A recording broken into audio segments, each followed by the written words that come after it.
Okay, it looks like we're live again everywhere. I'm checking my connection on Instagram.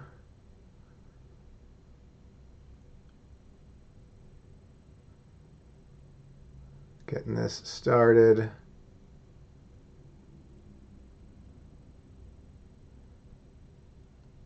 Okay. And the feeds are working. The chat is working. People are joining. Hi there, I'm Christopher Clark. I'm painting for a Bend Gallery today, doing a fun lion painting. Tiger and a little butterfly right there. So that'll be a fun little piece. Okay. Oh, and I forgot to start my tunes. So if you were watching earlier today, we're back. If not, welcome, and you're seeing this happen. Uh, Thanks for coming back. If you guys were watching earlier and you're joining us again, I'm gonna wonder if I can do this.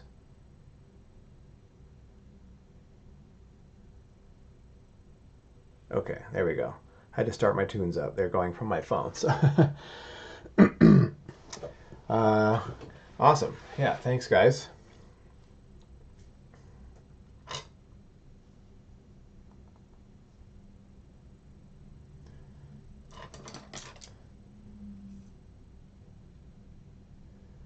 I might do a little more lighter here. Basically, maybe a couple touch-ups on the tiger, and I can move on to the grasses and this environment here. And I can do his little whiskers too. Now that I've got some paint happening there. Now let's do all of this back here. I can do that with one of these brushes. I don't need a new one, I think.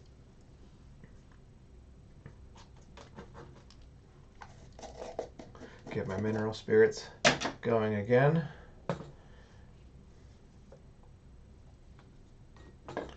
For lack of a better title, I was calling this one Tiger and Butterfly, so hopefully that's all right. Good title. I don't know. It's pretty straightforward, right? Okay. So we're doing this background, which won't be super dark. It'll have a little bit of lightness to it. I might want a nice big brush for this, actually. In which case, I'm going to just do a palette knife for mixing this stuff up, and maybe we'll do change of plan here. A little thicker, a medium.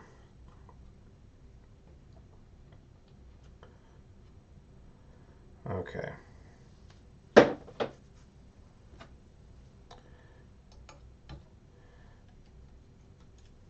I can get some more quantity of paint going here. Boom.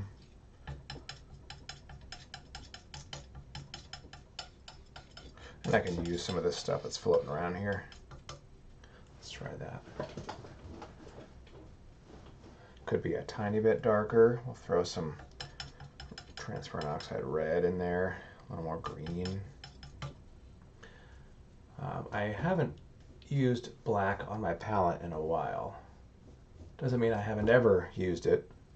I actually learned a lot of my training came from painting with the Zorn palette, which if anyone's ever studied art or familiar with Anders Zorn, Swedish painter from the late 1800s, brilliant design. He could simplify a lip into one fabulous brushstroke. And he was famous for using a very limited color palette. He would paint almost exclusively with white, black, some kind of red, and then yellow ochre, and that was it. So I learned a lot of how to paint by using his palette. So I was real good at mixing gray as a blue and combining black and yellow ochre and white to make green. You get real creative when you only have 4 colors, but you can do some seemingly full color pieces with with only 4 colors, and they all gel together fabulously. You can't mix a bad color when you only have 4 colors like that, especially considering some of them are, you know, I would say very muted. You get a very nice muted sort of color palette. I want that darker.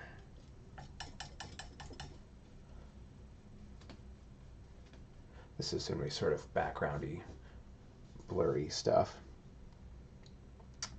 Hi guys again, watching on the other streams there. This is the same design from the charcoal drawing. This is not the charcoal drawing. I'm not painting on top of that. That's over here. That's this. This is what I did 2 days ago as a study. Whoa, sorry. So many wires and cables in my way. Sorry about that. I just clipped one of them with that pad of paper. So I can adjust this again. There we go. But yeah, same concept for sure. Oh, you guys can see my palette. Oh, good. Okay.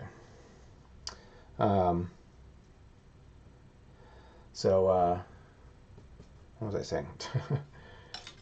Oh yeah, so I started with that charcoal drawing, and I started a painting on a wood panel here, which I build myself. Been building my own wood panels ever since I started using them, actually.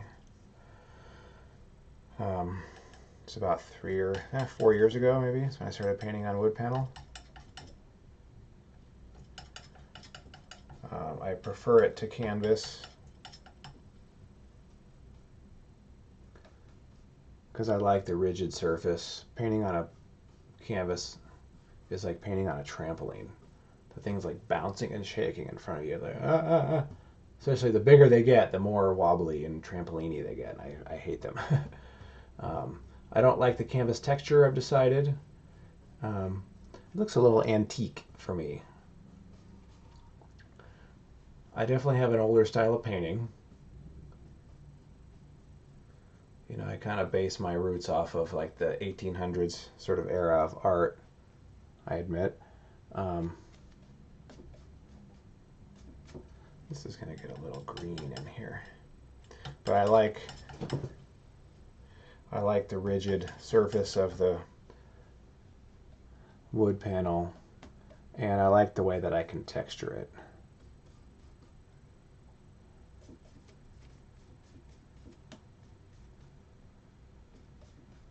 We're going to see a little green back here. Maybe a touch of yellow ochre, just to add a color. Almost like there's some woods back here or something.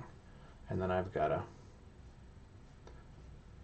add some glowy glow around those bright colors later.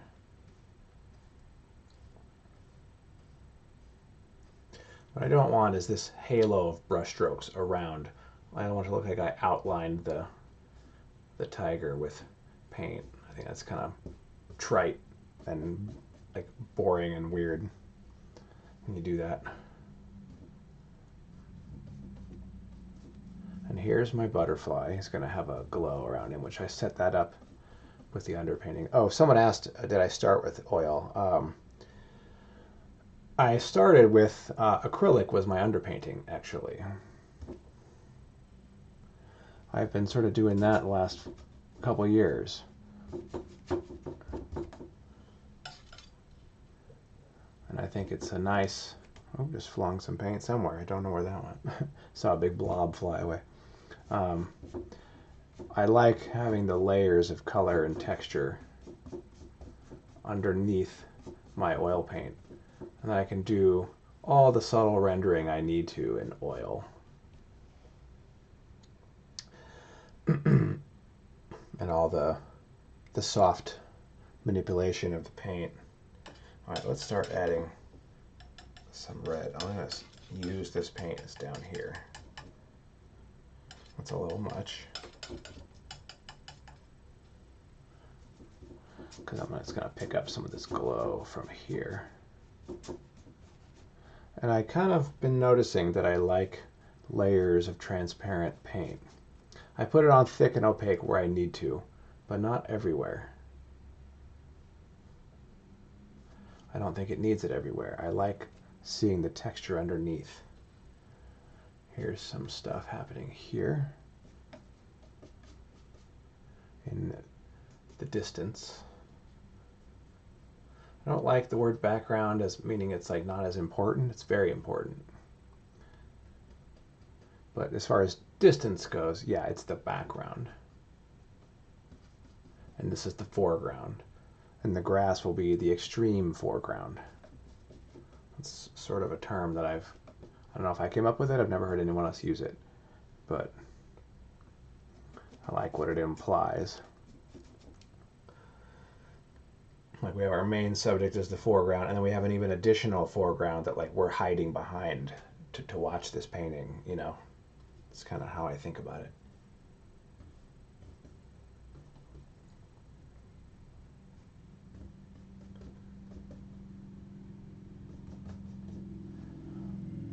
It's like some distant trees or something.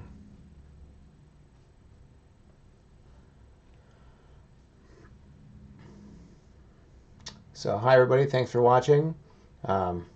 Curious friend, maybe. Hi Matt. What kind of wood? It's a plywood with a backing that I make.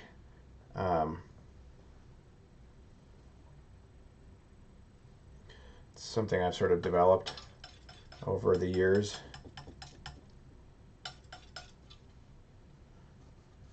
This could be a little darker, a little more paint there. It's not quite enough.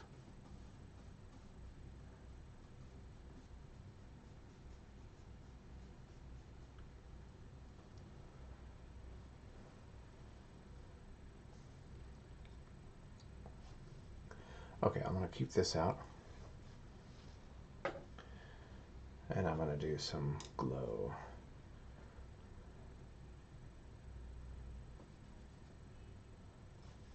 And get a couple brushes here for this. I need to make this edge a little sharper, yet still have this great glow happening.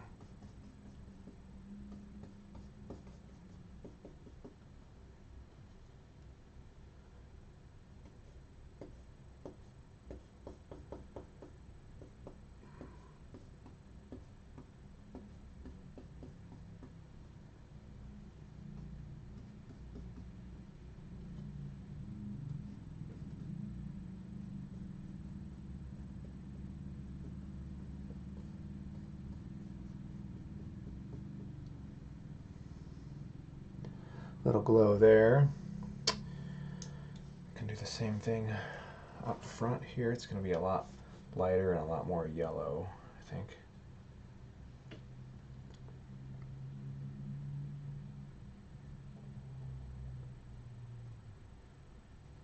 I can establish that contour line a little better and add some glowy glow.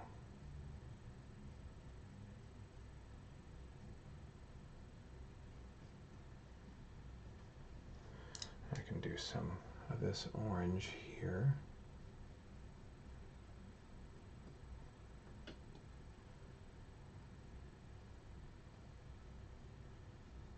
That we're seeing off of that ear. Here's a little bit here too. I love the chance to add this glow against a darker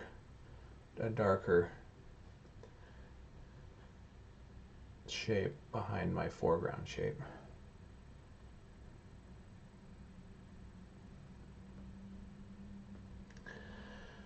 Okay, if you guys like my painting videos and watching me work here, please follow us on whatever stream service you're watching on. I definitely plan on doing this for a while. This is kind of my new way of painting now, basically. It's really the only way that I can currently connect with clients, because we can't do shows anymore. And just to get, to connect with people in general and get my art in front of people. That's a little dark. I'm sorry, it's a little light compared to that's too close.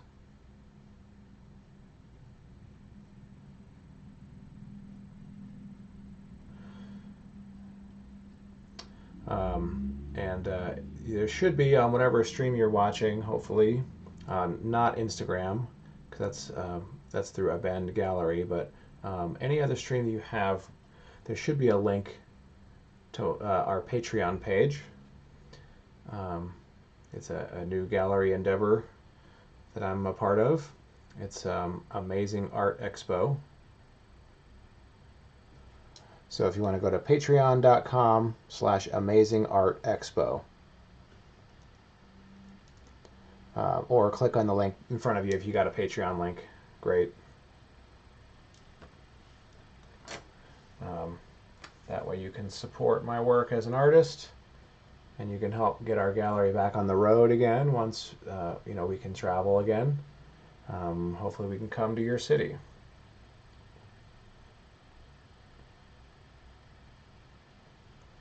That's a little extra highlight there.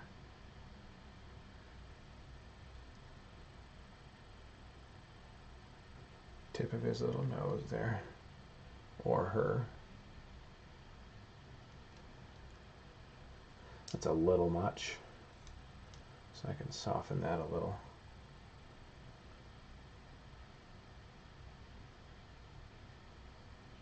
There we go.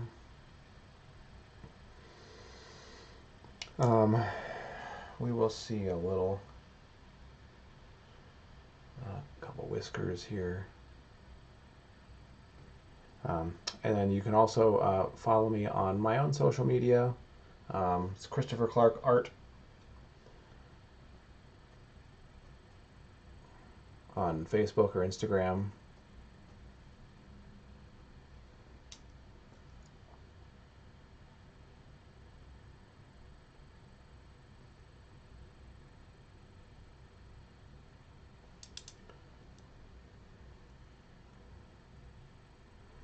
And incidentally, we should have prints of this piece available on ChristopherClarkArt.com if you're interested in buying a print. I believe the original is sold. I'm happy that I'm starting to have collectors following my stuff, and this painting was sold before it was even done. So if you like my work and you want to start collecting, this piece was available through a Bend Gallery. So if you're following us on one of Bend's channels, just message Dave and let him know you want to be on the lookout for my work.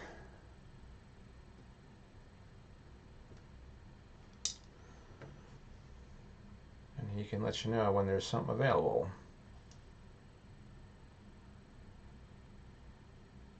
Needs some whiskers. And some of these whiskers are starting to turn purple because they're in the shadow a little bit.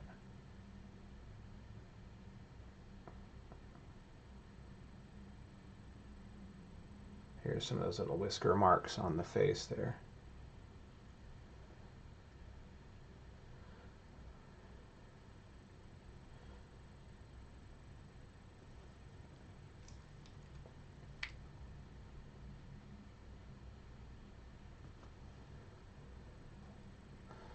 Do I always do a charcoal drawing before I paint? I have been more often since I'm doing the streaming, because it's good for people to watch what I'm doing. It kind of gets people excited about the piece. and it's something else that we can offer, either for sale by itself or as accompanying the painting, an accoutrement, as you will, or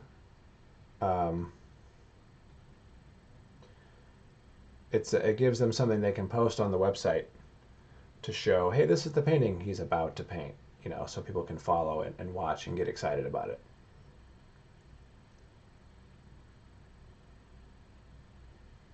There we go.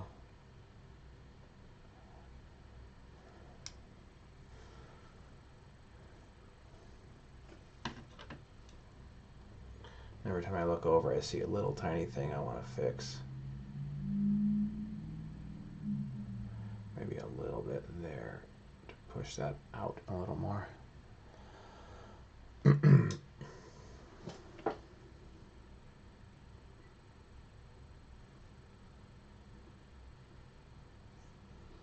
Okay, let's do some sort of background elements here.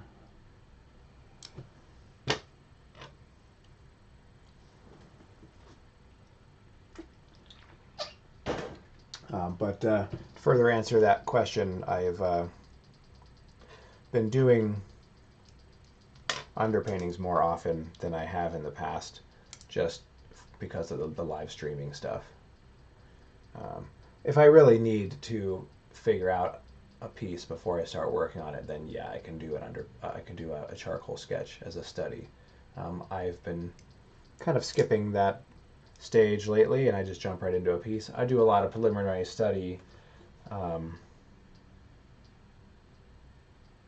Sometimes I'll put together a concept digitally on the computer based on a photo reference that I've taken. And sometimes that helps me skip the charcoal drawing stage. But I've been doing it more often just to stream here, to have something to get people excited about the piece.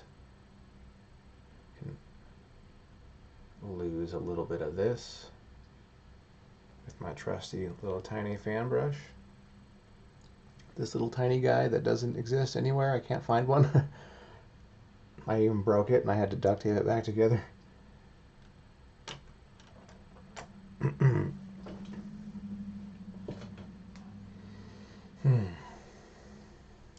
Okay, I was going to do some background-y stuff.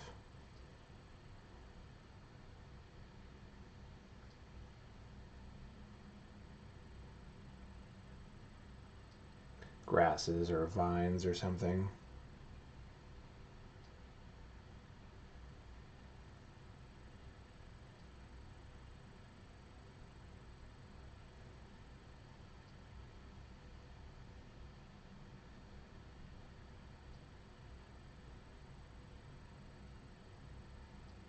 Could be some trees in the distance, maybe. Little subtle things.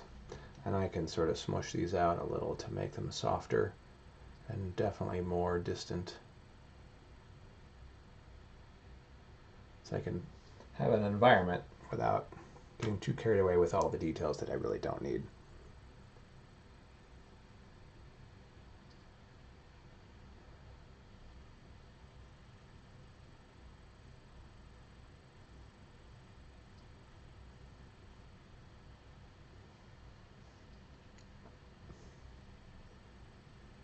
Maybe this one could be a little more pink.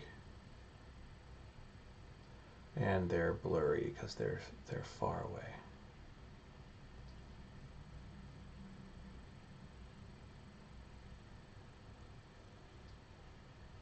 There we go. Simple, quick background.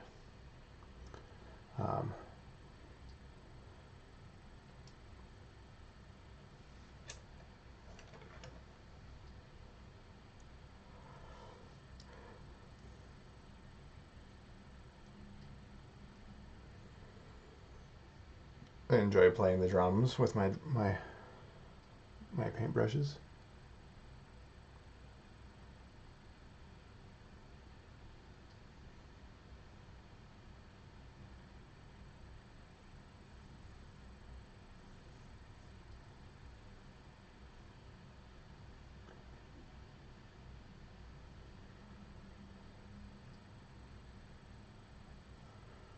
Now we're going to start to see more stuff sort of crisscrossing in here. There's a tree or so, like a bush. I think something here enclosing the scene a little bit. Make that a little warmer.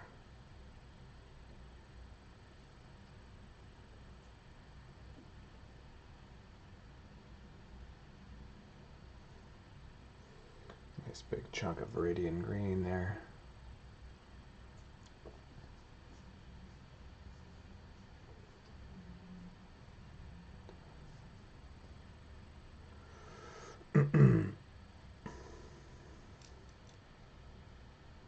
Let's do, so there's going to be some dark things happening here.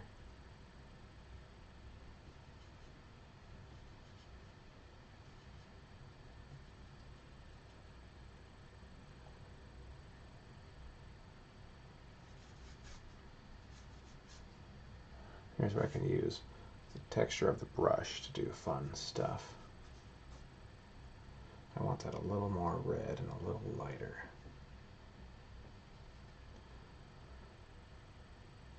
And some of the stuff has to go behind the tiger.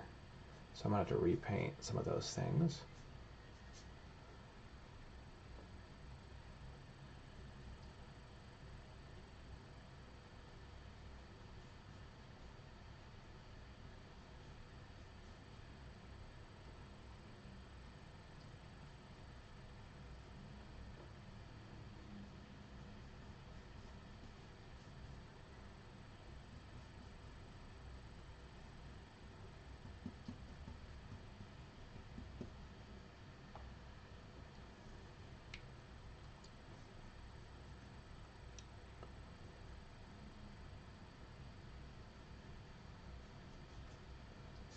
Just smash the paint in with some nice side scratchy strokes.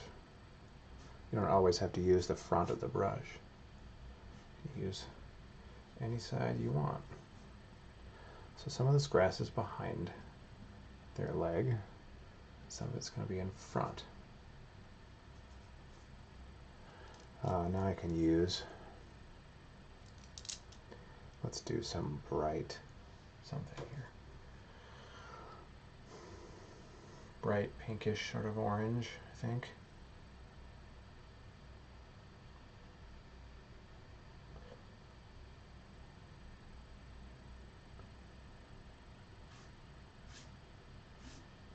That wasn't nearly as much paint as I thought.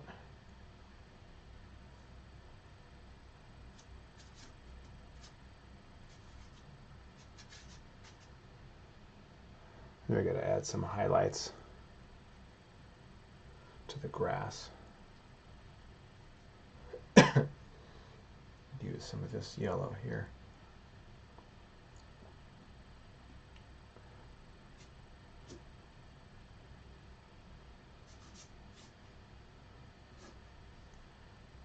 Get some yellow ochre in there, a little more white. This is like the first color of some of these highlights.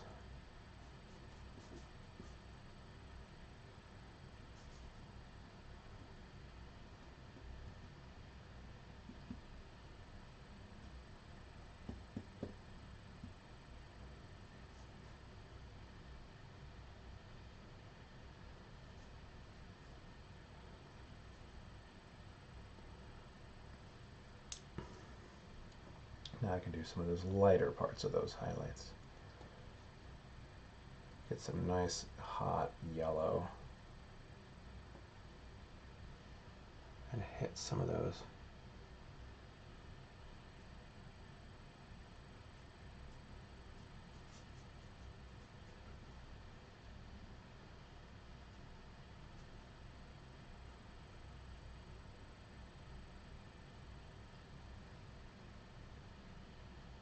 Maybe those little tiny bugs floating around or something.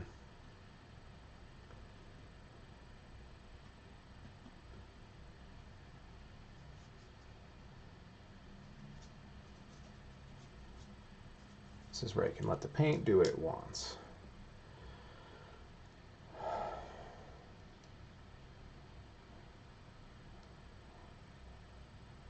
let's try this one.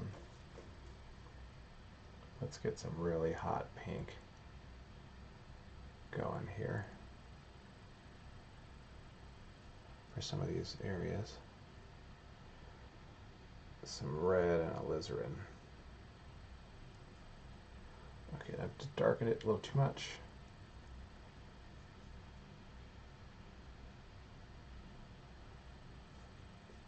Okay, I think this will look darker.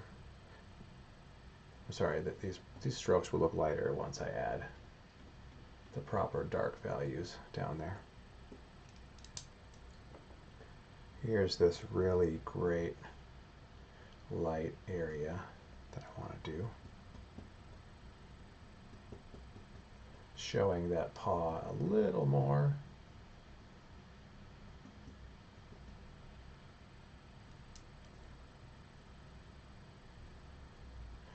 Make sure the grasses don't all go in one direction. Yeah, they gotta cross and do weird things. They gotta come up past your subject. You gotta be willing to lose your subject, because this is the extreme foreground.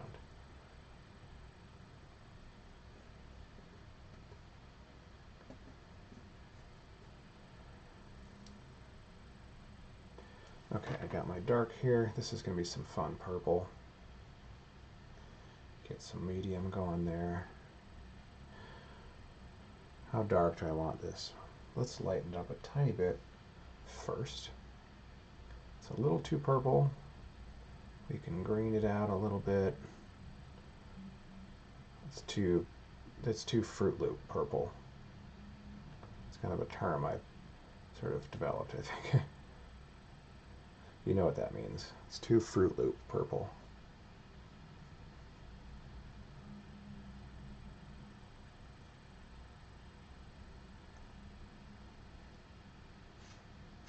I'm going to lift this up, which means I got to adjust the cameras. Don't mind me. One more. This is not as easy as it looks to adjust, because I have two different cameras mounted on the same thing. And my mounting, oh, there's a cord in front of this one now. Oh, it's so delicate. Okay, that wobble will go away in a second, just because I need to get down here and not hit my palette with the brush.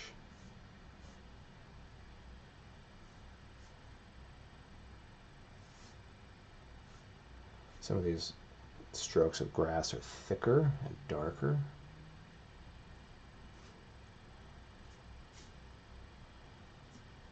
Yeah, you get a nice variety of edge when you change up the type of stroke like that. Instead of just the tip of the brush, I could use the side. I can go lighter or harder. I can do a little couple scrubbies here and there. Maybe this one's got some little things on it.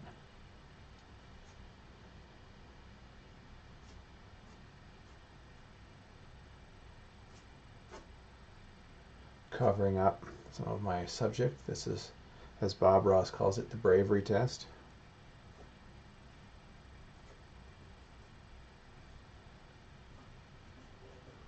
It's going to get much darker. So this is like the next layer of dark.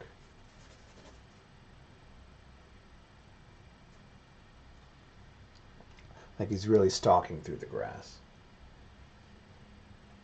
She, it, they.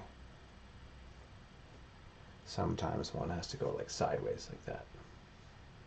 They can't just all go up. That's boring.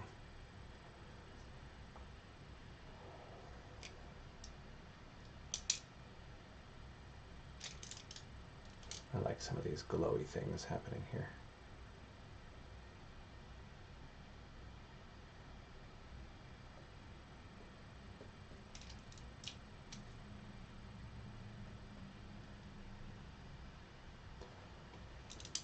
And I can take my fan brush and I can brush those around if I want. I can push through them like it's another little blade of grass happening, even though this has no paint on it. It's kind of fun. Yeah, this long grass is super fun to do.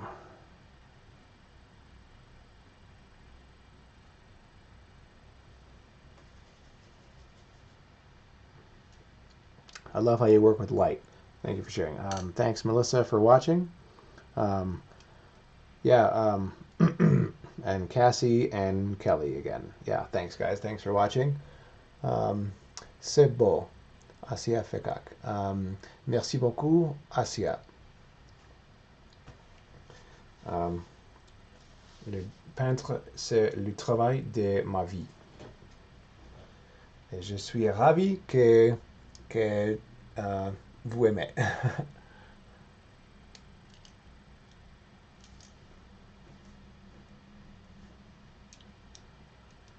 I can go a little darker now. I like how it's the darkest is still the tiger, and I'm not competing with that.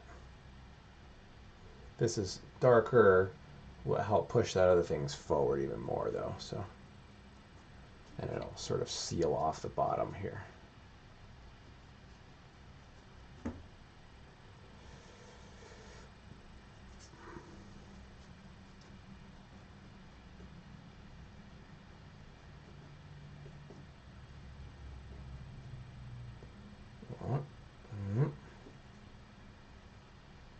Maybe I need some thinner ones. I have another tool I can do something with later. This, let's see, a little darker down here. A little bit of medium.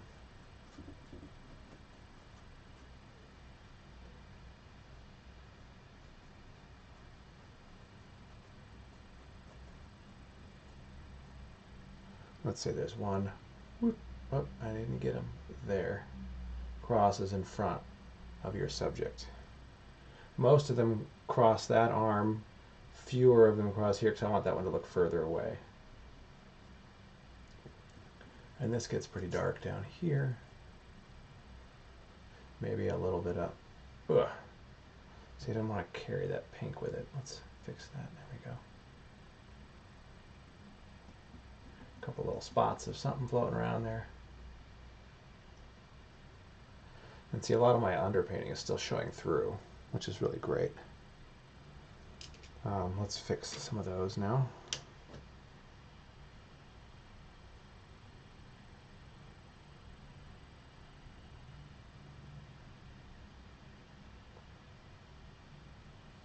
Too many like big chunks clumped together. What I can do too is take one of my fun little hunks of rubber. I can push some of this around a little bit differently. Now I'm just pushing around the paint. See, this is why my underpainting is totally dry, and I can do this without disturbing all that brushwork down there.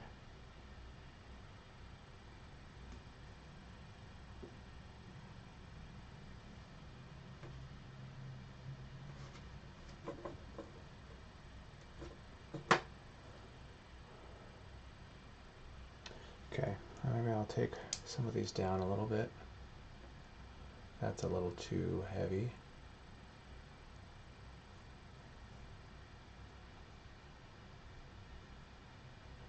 I've got another way that I can soften those up later too. I love my French. Oui, je suis en train d'apprendre le français, mais j'avoue que c'est une langue très difficile.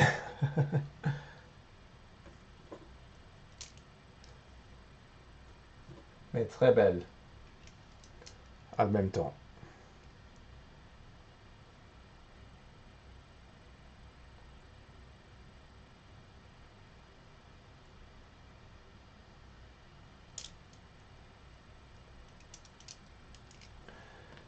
J'ai un rêve à vivre en France un jour. Je ne sais pas quand, mais j'aimerais vraiment. Okay, I'm gonna move this. this down now. I'm going to move this guy over. I'm going to work on the butterfly now. I need him in front of me. I can't lean over with the camera. Yeah, that's fine. You guys can still see.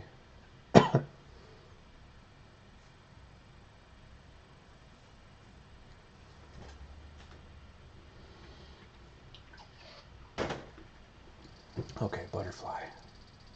Water bottle making weird noises.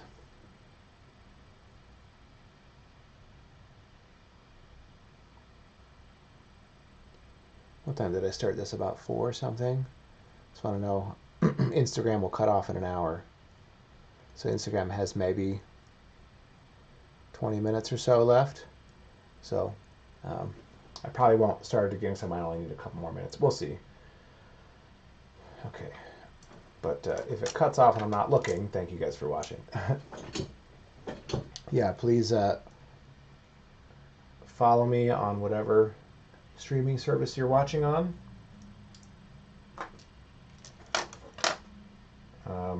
If it's Abandoned Gallery, they've got a lot of my original pieces available. You can message them and they'll hook you up. You can also go to abandonedgallery.com and you can find my work specifically there. I was their solo artist in January. It's my first show that I did with them. And I'm doing another show with them, an online show next month that will feature a lot of my smaller pieces. And smaller means more affordable. So that means if you've always wanted to own one of my pieces, we're going to have nothing but smaller pieces, and the prices are like you can't beat them. I admit, in this sort of sector of art, I'm still an emerging artist, so my prices are still really reasonable. My pop culture stuff, not so much. It's a lot more expensive. I've been in that world a lot longer, painting Star Wars and Marvel and Harry Potter and all that stuff. My pop culture stuff will sell for a lot more. But my fine art stuff, I'm still different. It's still a new market for me. So it's like, get it now while you're on the ground floor, you know? No qualms about saying that.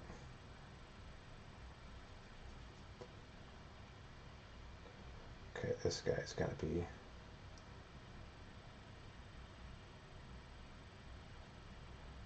a butterfly. I don't want to be too big, like he's this enormous, creepy butterfly.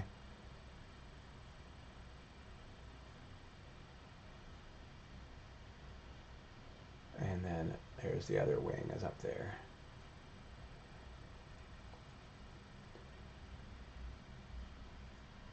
But yeah, if you, I would be honored to have you as a collector of my work.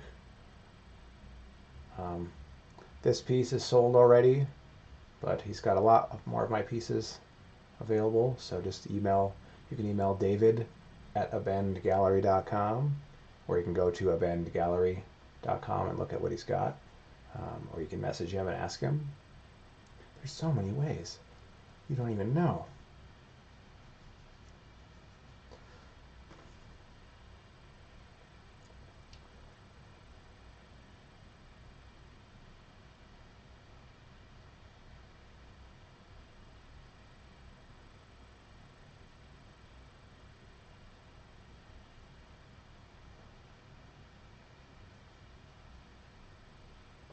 It's pretty fun to watch. Thank you. Thanks, Robert.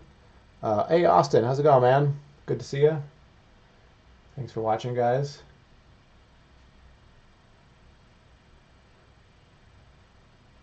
If you guys really want to support my artwork, you can also become a patron on Patreon.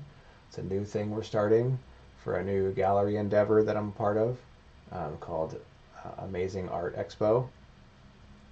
You can go to patreon.com/AmazingArtExpo, and you can support me in the gallery for as little as $1 a month. And then, you know, that gives you access to all my streams that I do. You know, and we have different rewards for different contribution amounts every month.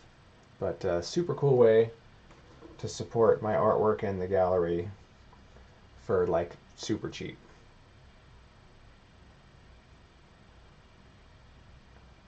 Keeps us going, especially during weird times like this, you know.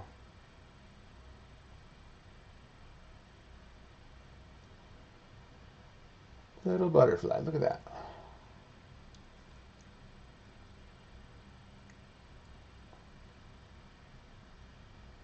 Okay, I could probably make these a little longer. Let's add a little color back there.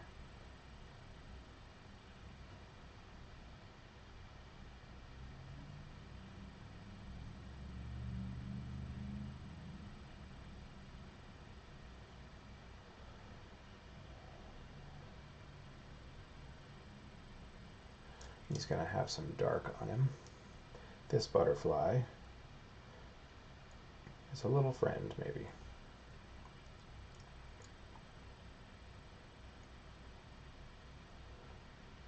There's going to be some details on those wings too.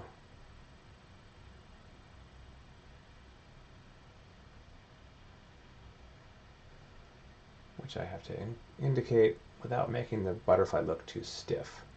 That's a challenge here. How do I make this butterfly look pretty and detailed and not like stiff, frozen? You know, we want it to look like he's fluttering without drawing a blurry mass.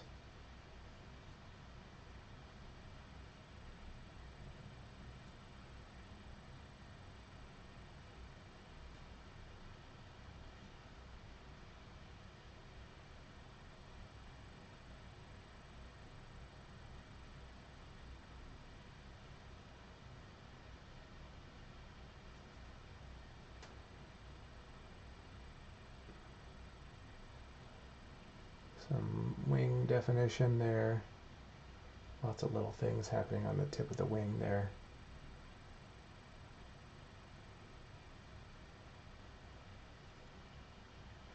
Finally get to use my phthalo blue. Don't get to use this color very often because it's like really strong.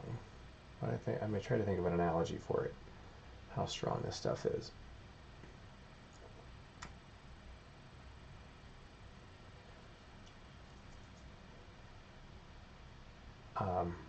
Oh yeah, it's like, you ever go to a restaurant and they have, especially like an Asian restaurant, they have the little tiny jar of hot sauce with a little tiny spoon.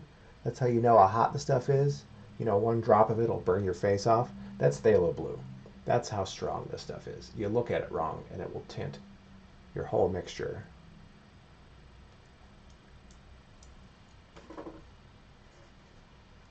So I really only need a touch of it on the palette when I use, unless I'm doing something that's really heavily blue and I'm using it quite a bit.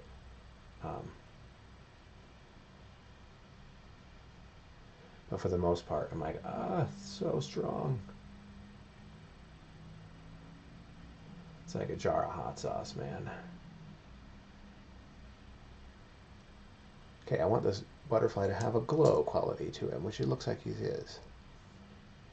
Haha, no, your phone's about to die. That's all right, man. You can, it'll, I don't know, it'll be online somewhere. Definitely, this is kind of one of the reasons why we have the Patreon thing, is so you can have access to these videos later.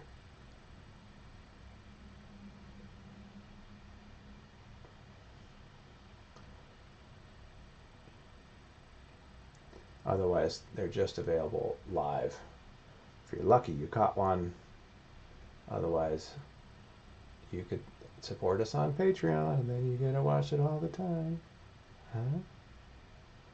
Is that convincing?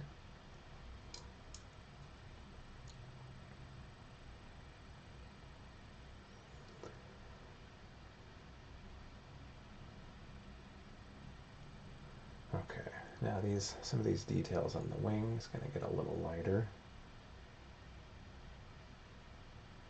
I still want this to be brushy too.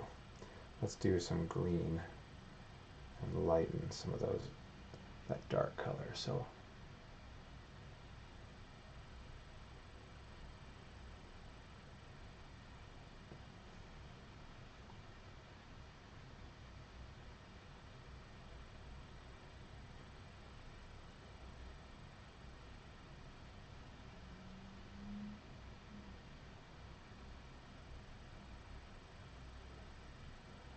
Trying to do detail without doing too much detail. To say that's kind of a thing I'm always trying to figure out how to do better. Because too much detail, I think, stiffens things up, especially a flying butterfly like this.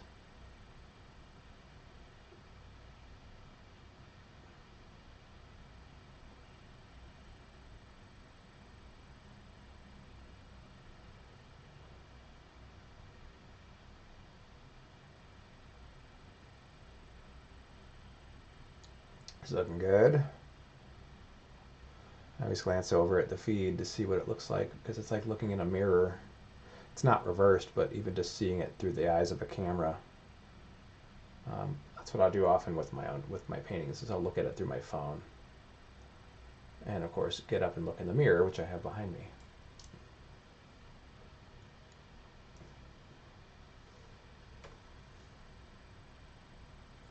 Let's put some super bright, just a couple of these spots here.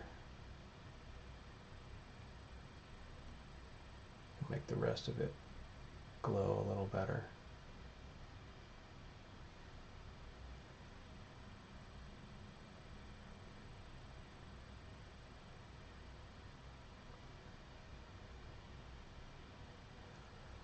Little butterfly.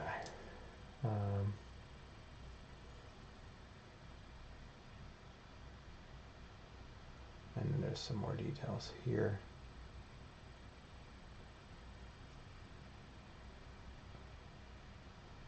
Sort of lacing in this wing here.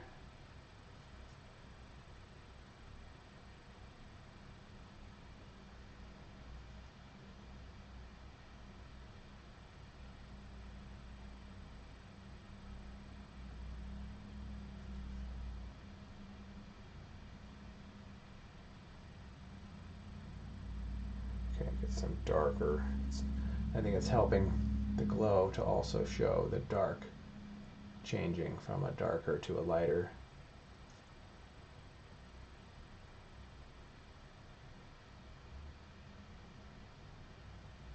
Let's make this the darkest part of the whole butterfly, his little head. Their little head. Darker in here too.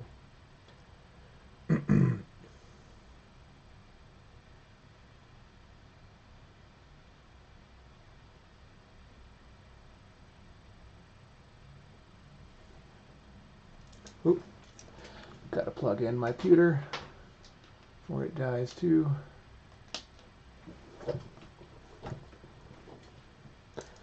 Okay, Instagram probably has about 7 minutes left, I'm guessing. So thanks for watching there, guys. Please follow me. Christopher Clark Art is my Instagram and Facebook. And of course follow Abend Gallery, who you're watching on Instagram, because they're the ones who are hosting this piece, and they're the ones who, I guess I said, pretty sure sold it already. All right, that's it. I don't want to convert that. Let's get one of my other brushes. What was that? This could be a dark purpley color. I need these two.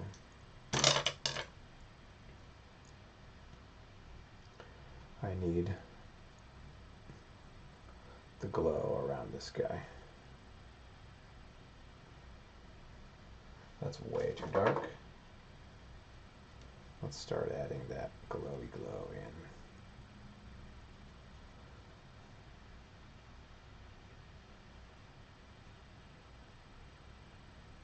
There's a little bit already from the underpainting, but I'm just going to accentuate it a little more. It's a little purple. I want it more green.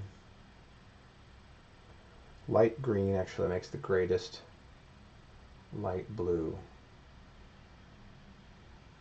It's a little light.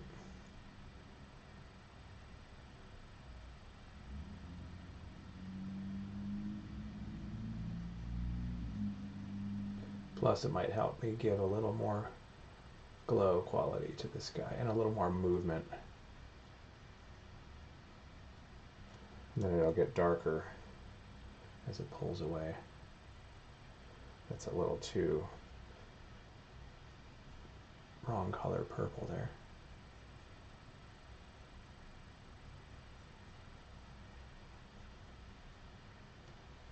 Let's do a couple more.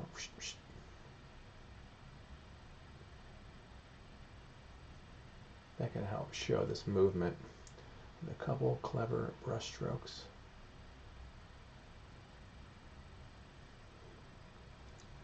It's a little harsh. Let's soften that transition a little bit.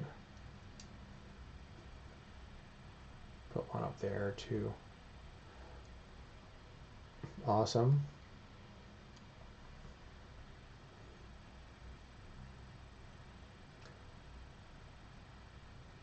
This is kind of like, reminds me of a lot of Rob Ray's work. He's another Abend artist. He does a lot of iridescent birds and animals and stuff at night. I'm like, oh, you'd probably enjoy this. He's a cool guy. He's a friend of mine. I see him at openings here in Denver, and when we were able to go to life drawing sessions, I would see him there a lot.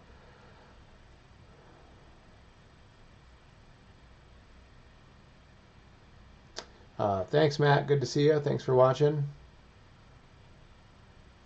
Okay, now I'm going to draw. I'm going to add in a few of these guys in the distance.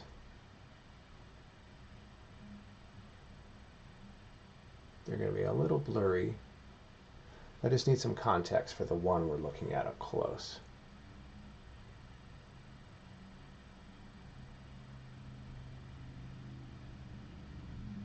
Just going to kind of make these guys up here. Not of fluttery little guys in the background.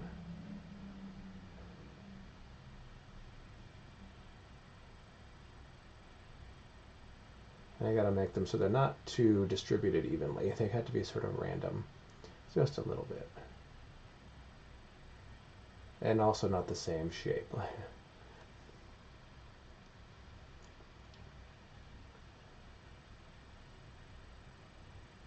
I mean, as a butterfly, there's only so many directions they can sort of be in, but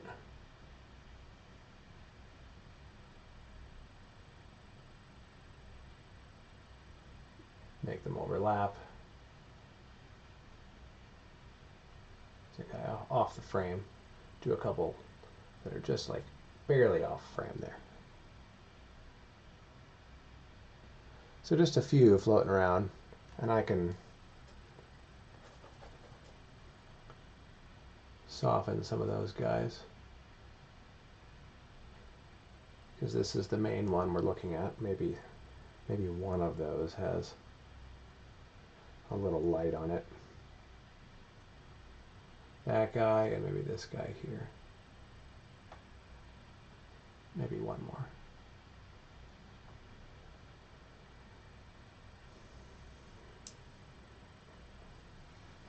Okay. Coming up on nearing the end of this painting, so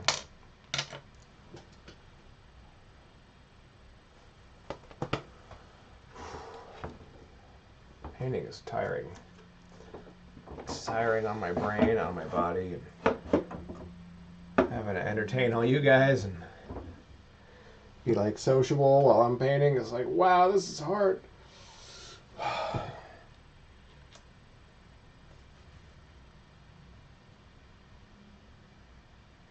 Add in my whiskers again. You ain't gotta give me. I think too much.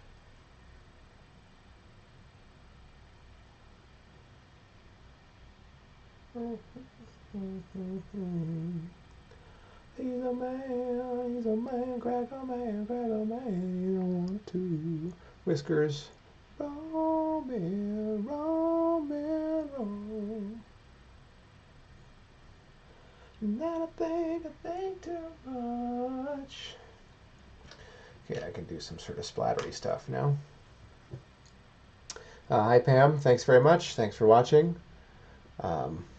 Yeah, please follow us on whatever service you're watching on. That's up, live video paused, There we go. That's it for Instagram. Let me, I only had 6 minutes left. No phone calls right now. I'm going to select a cover because I got to post this online. So pardon my reach.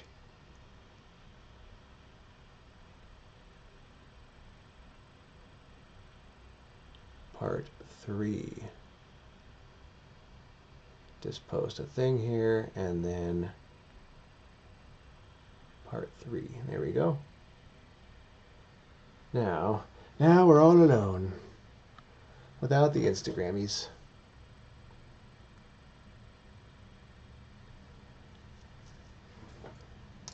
Look forward to the next one. Yeah, thank you. Appreciate you watching. Hey Luke, how's it going? Yeah, that's exactly my thought. When I was concepting, I love watching nature shows, and I had this great one with these pack of tigers. It was cool, and I actually got some cool images from that show, and including this one with the tiger stalking through the grass. I pointed his head more up so he can, because I was having this piece. I'm like, it's a tiger. It's cool, but like, what's he looking at? What is he doing? And I needed more story. To make a story, you have two characters. You need something else, some kind of specific environment or a specific object or another character, and then it's a story. Otherwise, it's just a tiger. And it's pretty. It's a wildlife piece, but now it's like, now there's a story to it, and it's a little more whimsical, fantasy, whatever. But man, that helps so much. Yeah, that was exactly my thought. That's why I added the butterfly in there, because I'm like, this needs something else.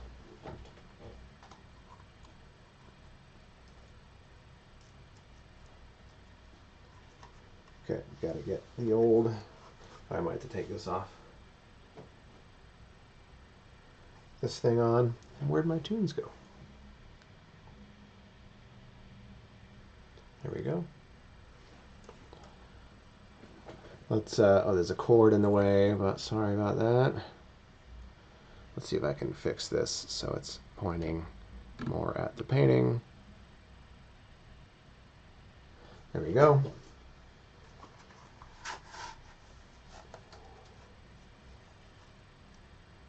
Okay, got my super protective thing on.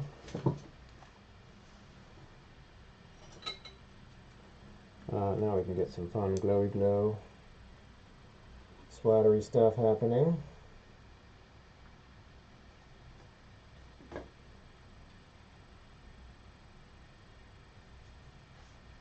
Can you see just like a child? Can you see just what I want? Little glowy happening there.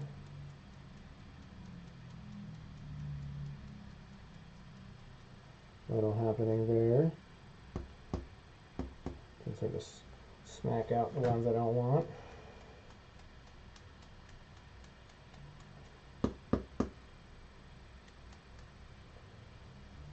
There'll be all kinds of ones happening here.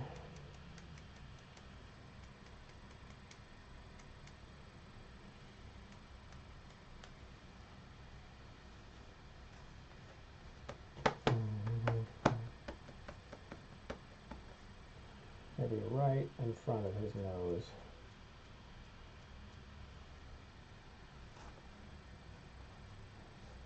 That's how you get that light.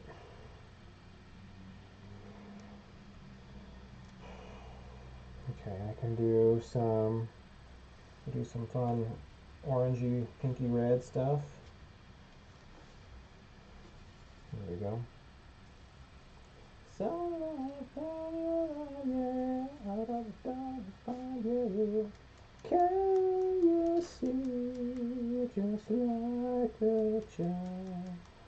Can you see just what I want? Can I bring you back to life. Are you still alive? And so on and so forth.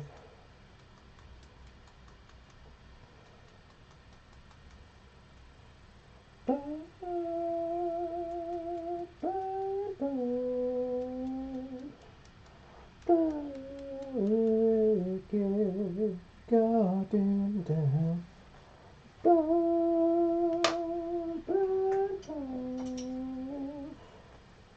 Burn wicked, got into the ground, yeah.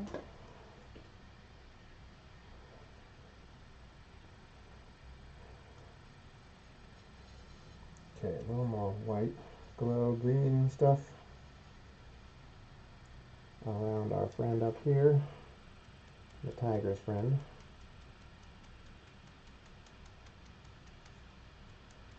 This is the finishing touchy stuff that's fun. Maybe we'll do some darker of this stuff here around some of these guys up here. Just distribute the color a little more.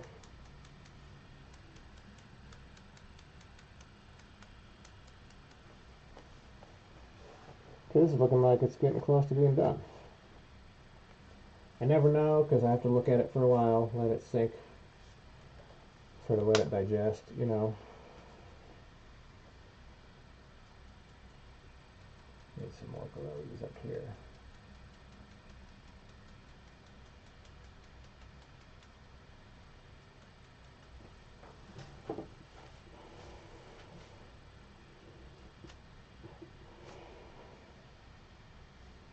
Did I lose my white? Yeah. I want some action right here, a little more.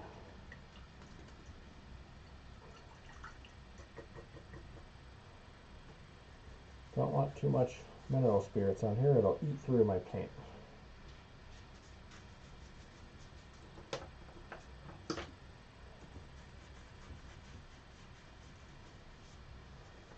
Has to be mostly solvent-free medium.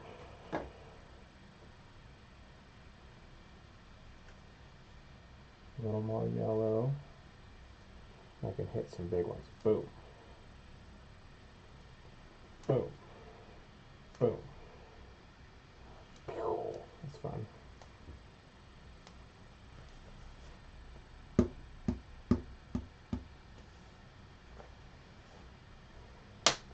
I can do that. I use everything as a tool.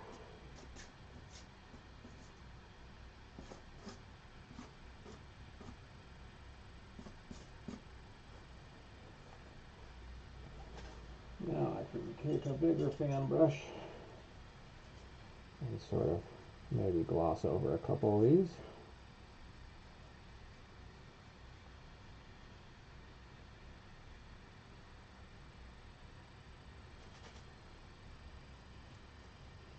So while this paint is still wet, I can do whatever I want to it. That was a little more action going on there. Let's go sideways. Can't just go up and down.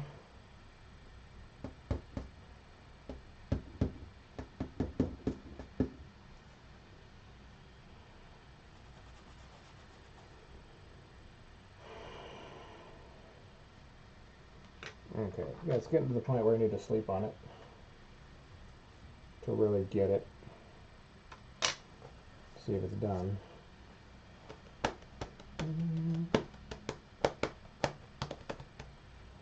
Maybe we'll play a couple more.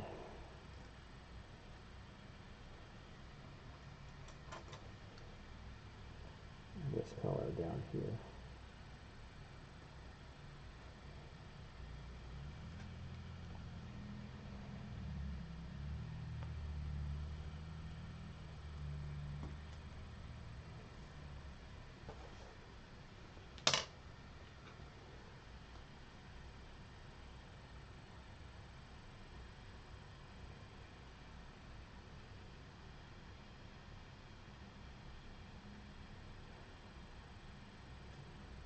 Cool. Put a little more dark purple here to help round out that corner. All these little design choices to keep the composition here and not out.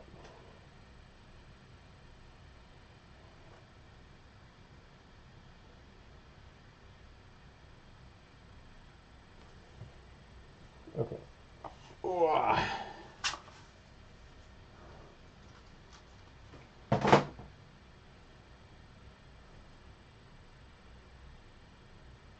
Yeah, I think that might do it. Just tabbing away some of the spots that I don't want. A couple ended up random places that they're distracting. I'm being super picky, of course. Someone else might not notice them, but that's my job.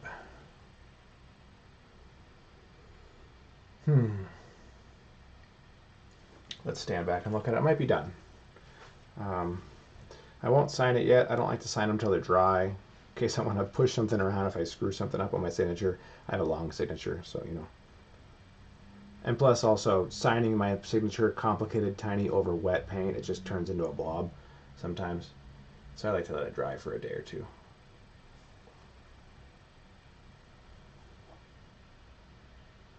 But yeah, I think this might be done. What are you thinking for the title? You know, I had thought as a working title, just Tiger and Butterfly. If something more whimsical appear, someone else suggested something. What did they say? Like a curious friend. So, you know. Thanks, Robert. Thanks for watching. So I don't know.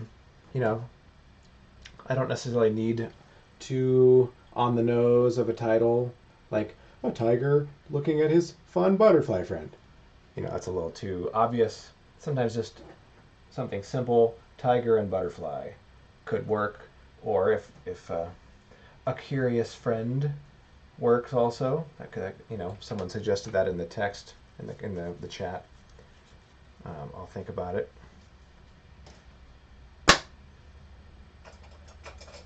The title is sometimes the hardest part for me to come up with. I'm a you know, I like pictures. That's what I'm good at. Words are sometimes a little harder for me to come up with. I can do pretty well. I think I've named some of my pieces some really fun story-evoking names. But then I don't want to be too specific where it takes the opportunity from someone away. It takes away from someone for them to think of their own story. You know, if I get too specific, it'll change the story that someone thought they saw when they, oh, I saw this picture. Oh, it's beautiful. I have the story in my mind. I look at the title. Oh, that's not what I thought this was about. Like, let's say, you know, I call this painting Dinner. It's like, okay, that changes the whole story entirely. Like, now it's not as cute. Now it's like, oh, so the tiger's going to eat the butterfly. Well, that's not fun. But a curious friend does evoke some fun storytelling ideas without being too obvious. Tiger and butterfly might be a little too, you know, objective. Like, yes, we can see that. I don't know, that's the hardest part. What's even harder is now that we're doing these streams and I have to provide the galleries with imagery of a concept sketch or whatever, so they have something to promote. They have a picture. Here, watch them paint this painting. How do I do that? And they're like, well, what's the title going to be? I'm like, oh my God, you want me to think of that now? Jesus, that's usually the last thing I think of when I'm about to post it online or whatever. So that's been really tough. Historically and recently as well, especially.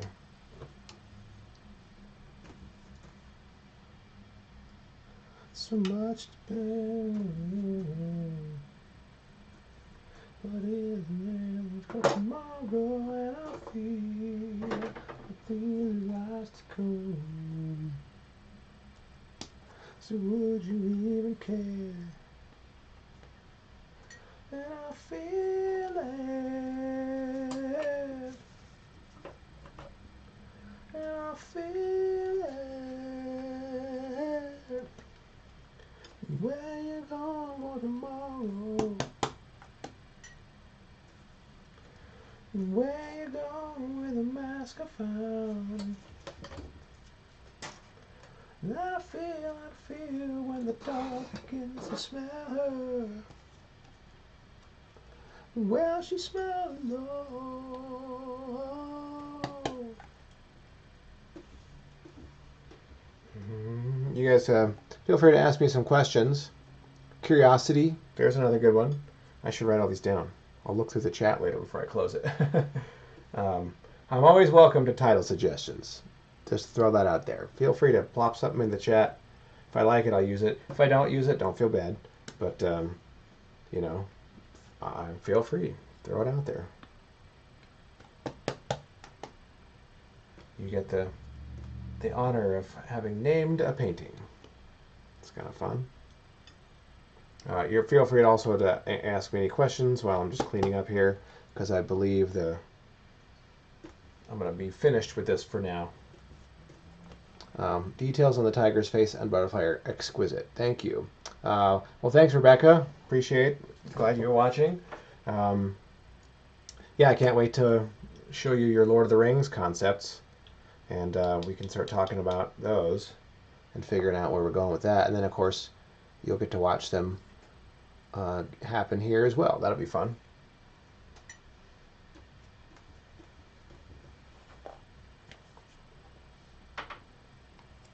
I have to admit, the Lothlorien piece, as they're leaving the woods of Lorien, I love the light that they've captured in the film, and I'm really excited to paint that and see what happens with that.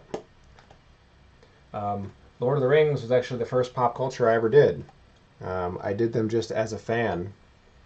You know, I'm like, oh, I love Lord of the Rings, and they had some beautiful scenery. And I'm, you know, having been historically a landscape painter, among many things, I would just, like, for some of them, I just pause the movie and go, that's gorgeous, and I would just paint it, because it was just like that, you know, scenery with a couple characters in it, and suddenly it's a painting. You know, it was fun. Then I started getting a little more involved with, like, changing things around and making my own versions of stuff. Telling the story through my painting was really fun. But yeah, that's the Lord of the Rings stuff was what got me into doing all the other pop culture stuff. They got me involved with the Incredible Art Gallery. So I had those Lord of the Rings paintings sitting around my house for like 3 years. I did them, and I couldn't find any galleries that wanted to show them. They're all like, "Oh, we don't show pop culture," as if like that was some like faux pas.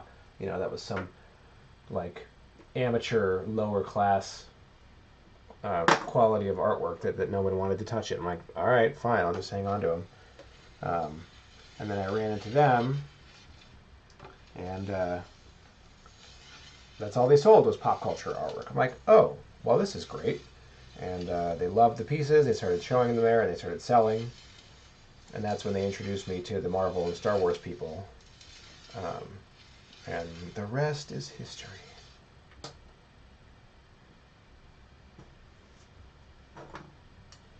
It's a fun day, yeah.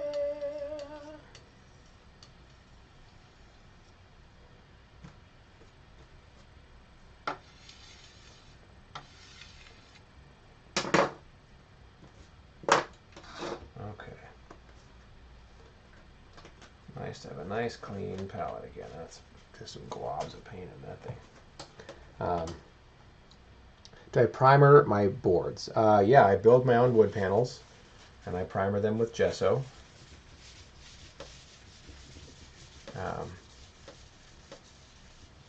Gesso is the white stuff that's pretty much primed anything you've ever painted on. You've ever bought a canvas in the store, it's white because it's primed with gesso, and they even say triple primed, you know, whatever. They just put 3 coats on it. But yeah, I prime my own boards. I can't paint on raw wood. It'll suck the oil right out of the paint, and it's too absorbent. You have to prime it and seal it with something. Also, it'll warp. Like you gotta seal it and size it, and it's a few different processes. So, oh, you guys were discussing the Coronation one, a mix of the movie and the book. So, a little better prepared to discuss. Sure, I just finished reading the books recently, so I've got those fresh in my mind, um, and I can always go back and revisit stuff if necessary.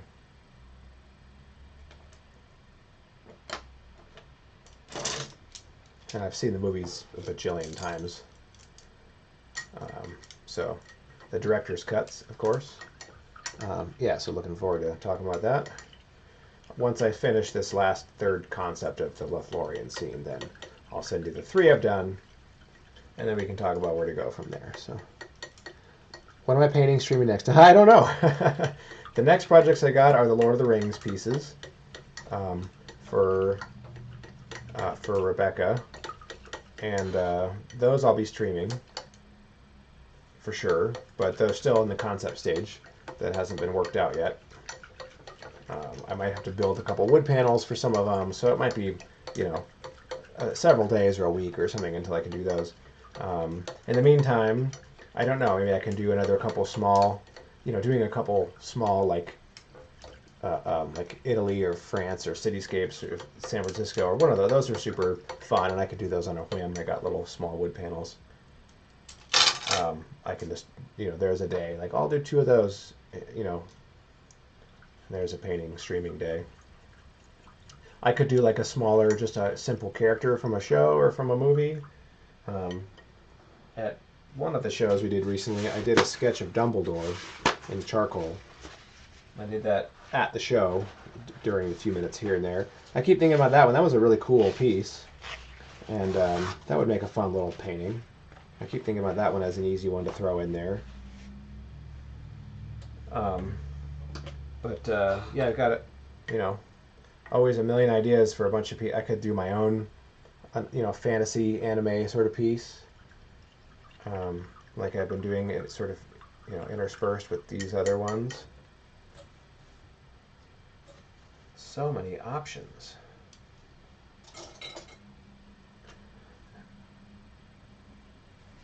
It's actually hard for me to plan this far ahead with my painting. Like planning weeks ahead of time. Like, I can only have so many concepts in my head at once. So it's been a challenge for sure.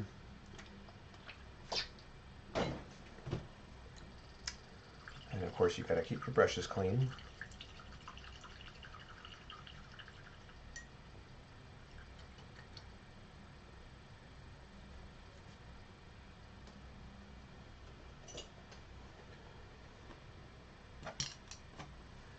Okay. All right, if there's any other questions, go ahead. Otherwise, I think I might sign off, finish the cleaning up, and then get dinner started. I think it's 5:30 where I am here. It's actually sunny out. It was supposed to rain. Maybe I'll go sit outside in the sun for a second. I haven't really... I take that back. I did go to the park and I worked out this morning. I forgot. So I was in the sun for a bit this morning. But title: Silent Wonderment. Wondermint. Is that a word? Wondermint sounds like a brand of chewing gum. Chew Wondermint. Will there be like twin, like girls, like in the old Spearmint commercials? The Wondermint twins. And they like chew gum and they're like sailing and like riding bikes and, that kind of stupid stuff. That would be funny. You want to be a Wondermint twin? You thought of it. You could be one of them. If you can find someone else who looks just like you, and you can chew gum and laugh and, throw your hair around and be on a sailing boat.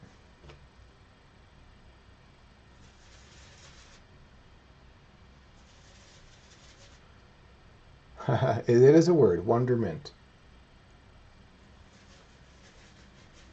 It looks like a word I might see in French that you know, it's built of the same things that English words are built of, but we don't ever use it in English. Like wonderment. There's a lot of words like that. They're like you can pronounce them in English, but they don't exist. And a state of awed admiration and respect. I figured, sure.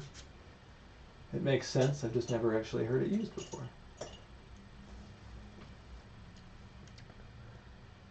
Wonderment du silence. It could be a French title. Now my painting just got a lot more sophisticated. So I'm titling them in French. Okay, I think with that I will sign off. Now that we're inventing new French words. Love the tiger painting. Thanks, Smith. Thanks for watching. So yeah, thanks for watching, guys.